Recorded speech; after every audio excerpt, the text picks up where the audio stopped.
hermoso tiempo de oración, de alabanza, de adoración. Dios nos ha hablado de diferentes maneras y realmente estamos contentos porque Dios nos bendice en cada una de nuestras reuniones. Amén. Por eso, antes de comenzar, queremos invitar a la reunión del próximo jueves a las 17 horas. Tenemos unos cultos hermosos y estamos orando específicamente por Semana Santa, por el sábado que vamos a dedicar a la evangelización, el 28, donde vamos a salir a invitar y a compartir.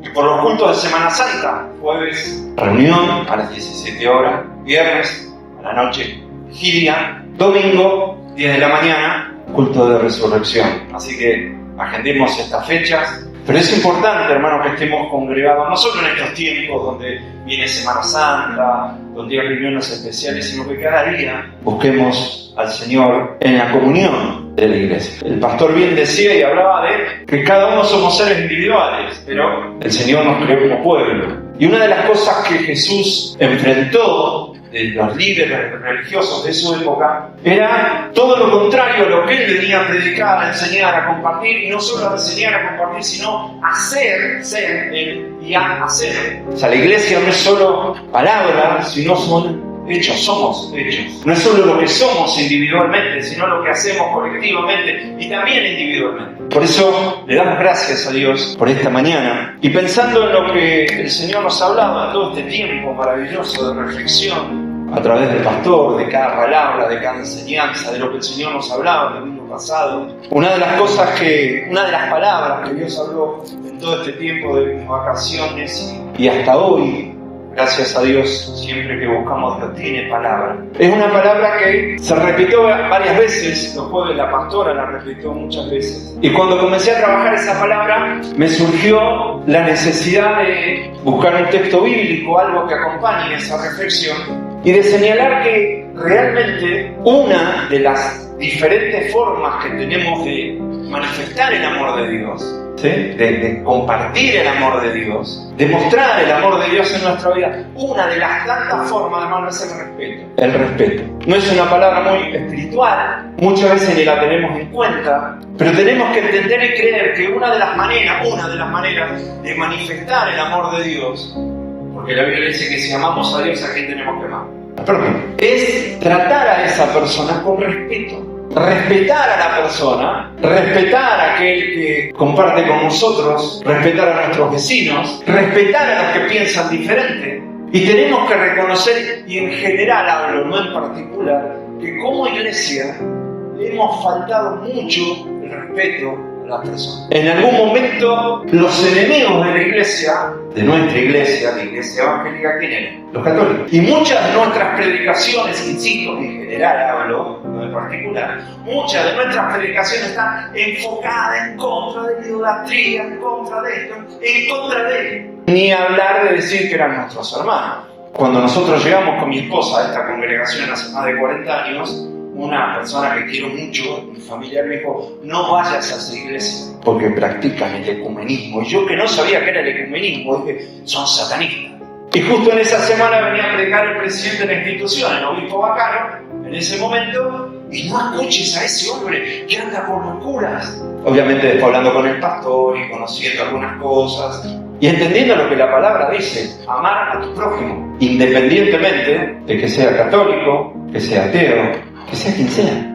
En este tiempo, amar a tu prójimo, independientemente inclusive de su elección sexual. Cuando gran parte de la iglesia vivimos condenando a los diferentes, a los que no piensan como nosotros, a los que ven la vida de una forma diferente. Jesús enfrentó eso. Jesús enfrentó a los religiosos de su época, a esa gente que tenía que llevar al pueblo a Dios, no a su religión, sino a Dios. Los enfrentó y los enfrentó duramente. No le hizo con palabras bonitas. Yo dije: qué duro que estuvo el mensaje. Si escucháramos a Jesús predicar, estaría más duro todavía. Sería más bravo que muchos de los mensajes que nosotros escuchamos y nos parecen duros. Porque a esa gente Jesús le dijo hipócritas. Insulto importante.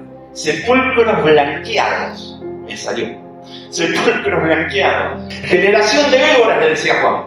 cuando predicaba. Y hay una palabra que me gustaría compartir, que se encuentra en Mateo, capítulo 23, cuando Jesús los enfrenta y les dice todas estas cosas. Lo voy a leer en dos versiones. Mateo 23:15 dice así: «Hay de ustedes, maestros de la ley y fariseos hipócritas, que recorren tierra y mar para ganar un adepto, y cuando lo han logrado, hacen de él una persona 2 veces más merecedora del infierno que ustedes». Esa es una versión. Y sobre el mismo texto, la otra versión dice, Mateo 23:15: «Hay de ustedes, escribas y fariseos hipócritas, porque recorren mar y tierra para hacer un solo prosélito, y cuando lo logran, lo hacen más hijos del infierno, 2 veces más que ustedes». Pensemos en un Jesús enfrentando a los líderes religiosos, y que en el momento de su partida le dijo a sus discípulos: «Id y predicad el Evangelio a toda criatura».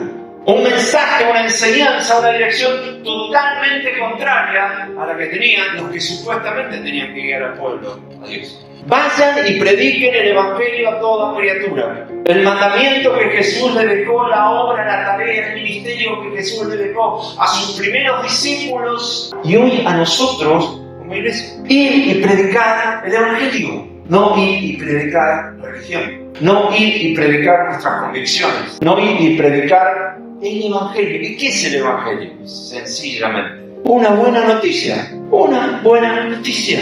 El Evangelio es una buena noticia, y todos los que somos hijos e hijas del Señor tenemos esa maravillosa misión de compartir una buena noticia.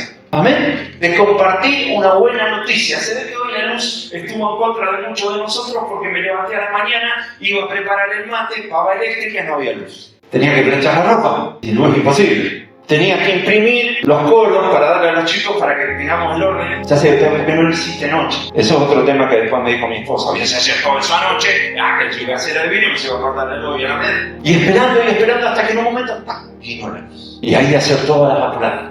Tomamos un par de mates, vino la luz, una buena noticia. El Evangelio es una buena noticia para todos y para todas.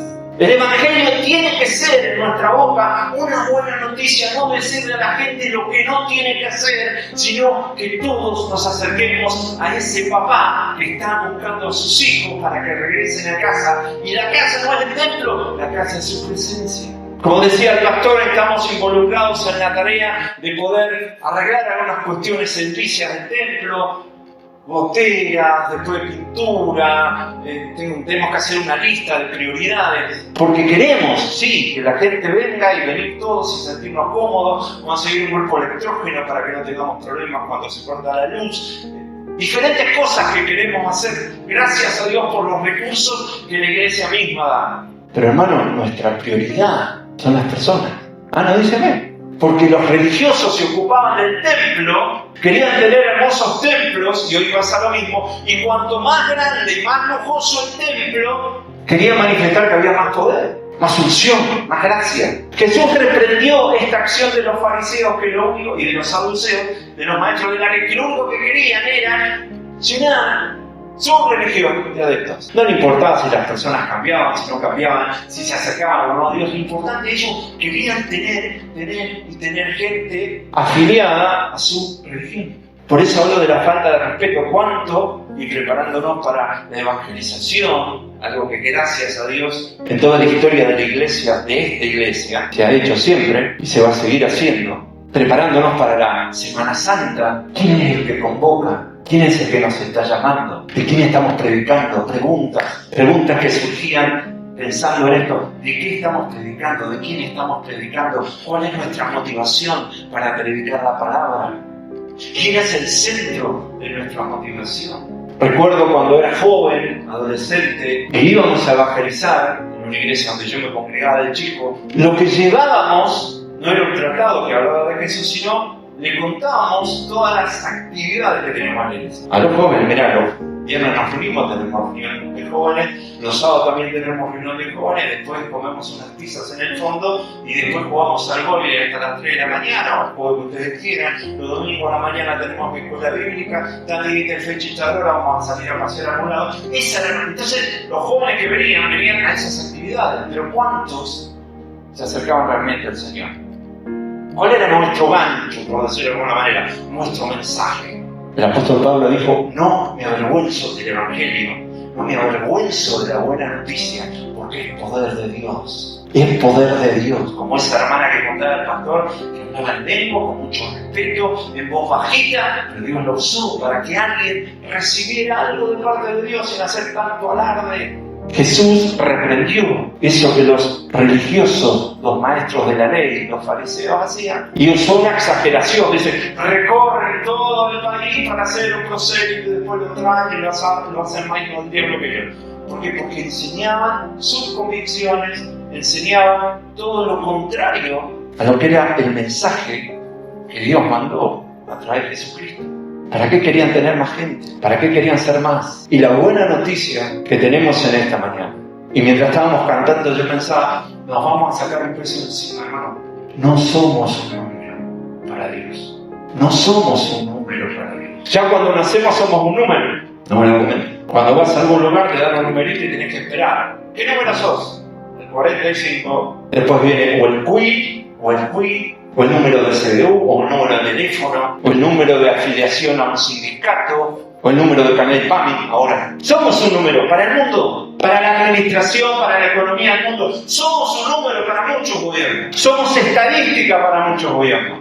Pero qué doloroso cuando eso entra en la iglesia del Señor, cuando pasamos a ser un número o una estadística. ¿Cuánto creció tu iglesia en este tiempo? ¿Cuánto crecimos en este tiempo? ¿Cuántos jóvenes más hay? ¿Cuántos matrimonios más se agregaron? Salimos a compartir la palabra. ¿Cuántas personas aceptaron a Cristo en su corazón? Terminamos clasificando o calificando nuestra acción evangelizadora o nuestro andar cristiano a través del número. Y no somos un número para Dios. Somos hijos e hijas. Por eso la Biblia dice que Él murió por todos, por toda la humanidad. Hasta por esa persona que quizás estamos pensando que se merece el infierno. Por esa persona también. Y nos cuesta entender que Jesús murió por todos, pero que el Espíritu Santo nos ayude y nos revele su palabra cada día. Y realmente podamos manifestar ese amor que tenemos por las personas a través del respeto. ¿Amén? Duele cuando, como decía el pastor, la prédica del Evangelio es solo manipulación. Manipulación para atraer, manipulación para que estén. Si no eres a un culto, Dios te va a castigar. Pero ellos usaban y se siguen usando métodos de manipulación. Una mega oferta de añadiduras. Una mega oferta de añadiduras. Vení que Dios te va a sanar, vení que Dios te va a bendecir, vení que Dios te va a prosperar, vení que Dios va a hacer esto, vení que Dios va a salvar a tu familia, vení que Dios... Y es una realidad, Dios hace todas esas cosas, pero a eso llegamos a través de Jesucristo. Dice que el Señor, cuando estaba en el monte con los 3 discípulos y Él se transfiguró, Dios le dijo a Él, miren, no miren la manifestación poderosa que está viendo, apareció Elías, apareció Moisés, estaban los 3 discípulos ahí realmente asombrados, y la voz de Dios dijo, a Él tienen que mirar, a Él tienen que seguir. Con Él tienen que estar. Amén. Hermano, no sos un número. Y si te sentiste un número, para Dios no somos un número. Somos sus hijos, sus hijas. Y Él quiere seguir derramando de su Espíritu Santo sobre nuestras vidas. ¿Sí o no? Gloria a Dios. Aleluya. Por eso es muy doloroso ver las manipulaciones que hay. Como a veces querer tener un templo lleno, un templo grande, para muchos de los líderes religiosos de antes y de ahora, significaba poder. Siempre recuerdo y comparto esta experiencia cuando nos tocó pastorear en San Vicente. Teníamos como en cada ciudad, una unidad pastoral, y recuerdo una reunión donde todos, o casi todos los pastores decían que Dios le había revelado que cada uno de ellos iba a tener aproximadamente 15.000 personas como miembros. El Espíritu Santo les había mostrado que tenían que empezar a edificar un templo más grande porque a cada uno Dios le iba a dar 15.000 personas como miembros. Y un día con otros pastores amigos empezamos el cálculo. Yo no vivía allá, siempre viví en Solano, y empezamos a hacer el cálculo. Digo, ¿cuántos habitantes hay en San Vicente? Tanto. Bueno, si estas iglesias dijeron que iban a tener 15.000 personas como miembros, no alcanza la gente. Ahora, ¿para qué queremos números? ¿Para qué? A veces nos afanamos por los números. Muchas veces lamentamos más en un culto la gente que no vino que los que vinieron. Yo lo he hecho muchas veces. Qué lástima los que no vinieron. Y los que vinieron, nosotros, que vinimos, que nos despertamos, que como decía el pastor, no puedo dormir toda la noche, pero vine y me esforcé para estar también. Oramos por los que no han podido venir. Oramos por cuestión de oraciones, oramos, pero también le damos muchas gracias, hermano, por estar en esta mañana en la casa del Señor. Dios te bendiga. Dios tiene una bendición desde el principio, desde que nos levantamos y propusimos nuestro corazón en Él. Amén. El Señor le dijo a Daniel, desde el momento que dispusiste tu corazón, desde ese momento. Por eso, hermano, le damos gracias a Dios y que podamos vivir la libertad de ser hijos e hijas y no un número, porque ya tenemos bastante con lo que nos rodea, ya tenemos bastante con lo que nos pasa todos los días. El proselitismo, una palabra que Jesús usa. Ustedes van a hacer un prosélito, alguien que cambiaba de religión. Como decíamos hace un rato, nuestra misión por mucho tiempo fue que los católicos hicieran evangélicos. El mensaje de la iglesia, inclusive de grandes campañas, era convertirte de la idolatría y venía Cristo, que nosotros no somos idólatras. Prendemos YouTube y vemos la cantidad de idolatría que hay en el mundo evangélico. Entonces, ese mensaje del proselitismo, de traer a alguien que se usa mucho en la política. Por ahí no conoces al intendente o a la intendenta de tu barrio, de tu zona, pero cuando hay elecciones va a aparecer en bicicleta, en patineta. Lo hablamos con los chicos, ayer se estaba. Cuando hay elecciones vienen, se sacan fotos con todos los niños, después se ponen alcohol y gel en la mano, nunca tocaron un pobre. ¿Pero por qué? Porque hacen proselitismo, tienen que poner cara de bueno, tienen que mostrarse bueno, aunque después hagan todo lo contrario. Pero ya es tarde, ya están en el poder, ya empiezan a perjudicar. Y eso es muy lamentable cuando sucede entre nosotros. Es muy doloroso principalmente para aquel que dio su vida en la cruz del Calvario, para que todos tengamos una amistad y una relación maravillosa con Él. Aquel que hizo posible que en su muerte el velo que separaba la presencia de Dios de la gente común se rompiera. Me encanta cuando habla de los primeros discípulos y dice, son gente del mundo, pero hablan, comparten, gente sencilla, gente común, que habían tenido un tiempo con Jesús, que habían vivido con Jesús. Y ahí está el secreto. Porque más allá, muchas veces, de un mensaje marketingero, de ofertas, que se sigue escuchando lamentablemente, también está el mensaje meritocrático. Todo lo que nosotros tenemos que hacer para ganar el favor de Dios. Y muchos van al templo más por miedo que por fe. Algunos dejamos de hacer cosas más por miedo de irnos al infierno que por amor a Dios. El mensaje del infierno es lo que te puede llegar a pasar. Y la gente vive más con miedo que por libertad. Y la Biblia dice, conoceréis la verdad y la verdad te hará libre. No somos un número, somos libres para manifestar ese mismo amor que Dios tiene por nuestra vida. Amén. Y poder compartirlo, como decía el pastor hace un rato, compartir con el otro. Qué bueno es que entre nosotros practiquemos estas cosas que, como decía al principio, quizás no se habla mucho, no se nombra mucho. El respeto, el reconocimiento, que no tiene nada que ver con la adoración. El reconocer cuando alguien hace algo, el reconocer cuando alguien se esfuerza, el reconocernos unos a otros. Hoy tomaste una hermosa decisión, hoy tomamos una hermosa decisión de estar en la casa del Señor, de estar juntos. Porque cuando estamos juntos rompemos con el individualismo. Porque estar en esta mañana, hermano, es decirle a nuestro hermano, yo te necesito. Me gusta compartir un culto con vos. Me gusta cuando cantás, me gusta cuando alabás. Me encanta estar juntos alabando al Señor. Es hermoso, es maravilloso. Y rompemos con todo eso que quiere imponer muchas veces la religión organizada. Estamos en Cristo y somos libres en Él. Jesús se enojó contra aquellos que tenían que llevar al pueblo a la presencia de Dios. Los llevaban a su propia religión, a sus propias convicciones. Y yo quiero compartir parte de un texto para terminar, que se encuentra en el libro de Jeremías. Y fue una promesa que el Señor nos hizo para confirmarnos de que teníamos que congregar en este lugar. Y que en el otro templo, en un arbolito que estaba al lado de la casilla donde vivían los pastores, no, yo se lo leí. Y está en el libro de Jeremías, capítulo 23, donde habla de los pastores irresponsables que por su accionar hacen que las ovejas se dispersen. Y hoy cuando hacemos evangelización y salimos a la calle, hablamos con la gente, hay mucha gente dolida y lastimada con la iglesia porque ha sido usada, no ha sido respetada. Y le hablas de congregar y agarra urticaria porque fueron muy lastimados lamentablemente. Jeremías 23:1 dice: hay de los pastores que destruyen y dispersan las ovejas de mi rebaño, dice Jehová. Por tanto, así ha dicho Jehová Dios de Israel a los pastores que apacientan mi pueblo: vosotros dispersasteis mis ovejas y las empastasteis, y no las habéis cuidado. He aquí, yo castigo la maldad de vuestras obras, dice Jehová. Yo mismo recogeré el remanente de mis ovejas de toda la tierra y las haré volver a sus moradas, y crecerán y se multiplicarán. Y pondré sobre ellas pastores que los apacienten, y no temerán más, ni se agrementarán, ni serán menoscabadas, dice Jehová.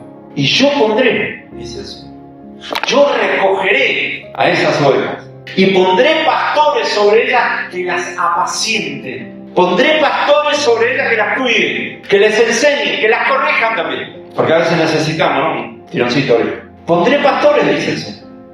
Este fue el texto que nos confirmó que tanto el pastor Miguel Ángel como la pastora Belda serían nuestros pastores, siguen siendo nuestros pastores. Y Dios cumplió esta palabra.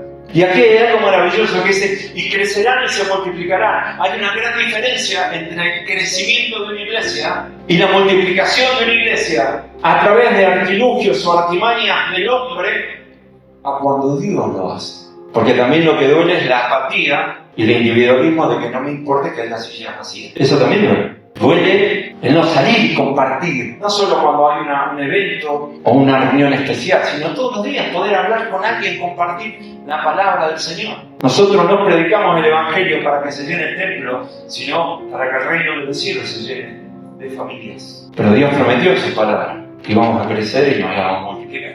Pero es muy fácil pisar el palito y empezar a hacer cosas que nosotros queremos, predicar el Evangelio que nosotros queremos para atraer a la gente.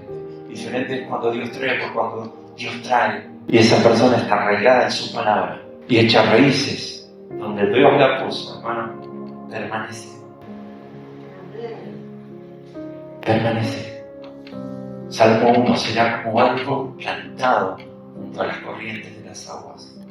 Cuando el Espíritu Santo fluye en un lugar, cuando lo que hacemos es porque el Espíritu Santo nos guía a hacerlo, las aguas fluyen.